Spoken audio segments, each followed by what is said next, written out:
இந்த அடிப்படை கோட்பாடுகள், வேதம் சொல்லுகிற அடிப்படை கோட்பாடுகளை நாம் தெளிவாக அறியாவிட்டால் அது முழு வாழ்க்கையும் வீணாக்கிவிடும். மதங்கள் என்ன போதிக்கிறது என்று சொன்னால், மனிதனை கடவுள் உண்டாக்கின நோக்கம் அவரை வணங்குவதற்காக. உண்டாக்கின எல்லாவற்றையும் உண்டாக்கினார் மனிதனுக்காக, மனிதனை உண்டாக்கினார் தன்னை வணங்க என்று மதங்கள் போதிக்கிறது. அதுதான் வேதத்தின் கொள்கையாகவும் எடுத்துக்கொண்டு கிறிஸ்தவத்திலையும் கிறிஸ்தவத்தை மதமாய் பின்பற்றுகிறவர்கள் அதை அந்த கோட்பாடை தான் கொண்டிருக்கிறார்கள். அது பெரும்பாலான கிறிஸ்தவ போதகர்கள் போதிக்கிறது, தேவன் மனிதனை தன்னை ஆராதிக்கிறதுக்கு உண்டு பண்ணினார் என்று. அதற்கு ஏதாவது வசன ஆதாரம் இருக்குதா என்று கேட்டால், அவர்கள் ஏசாயா தீர்க்கதரிசியின் புஸ்தகம் 43 அதிகாரம் 21 வசனத்தை காட்டுவார்கள். இந்த வசனம் என்ன சொல்கிறது என்றால், இந்த ஜனத்தை எனக்கென்று ஏற்படுத்தினேன், இவர்கள் என் துதியை சொல்லி வருவார்கள் என்று சொல்லி, அது தமிழ்ல அப்படி இருக்குது.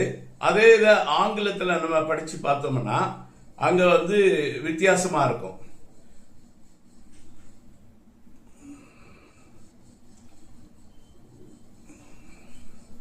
அதில் சொல்லுவாரு, அவங்க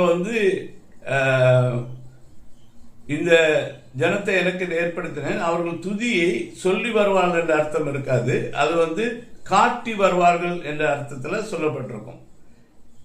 இங்க கேஜவியில் நான் படிக்கிறேன்,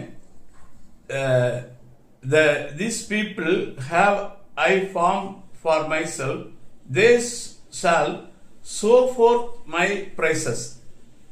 ஸோ இங்க தமிழாக்கம் அதில் சொல்லி வருவார்கள். அப்படி என்றால் ஆங்கிலத்தில் அது they will tell forth my praises என்று சொல்லி இருக்க வேண்டும். அது ஆங்கிலத்தில் எப்படி இருக்குன்னா show forth என்று சொல்லி இருக்கிறது.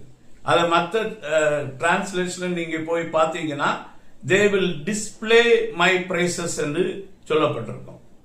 அப்போ மனிதனை படைத்த நோக்கம் தேவனுடைய மகிமையை வெளிப்படுத்தி காண்பிப்பதற்கு என்ற அர்த்தத்தில் இங்கே சொல்லப்பட்டிருக்கு.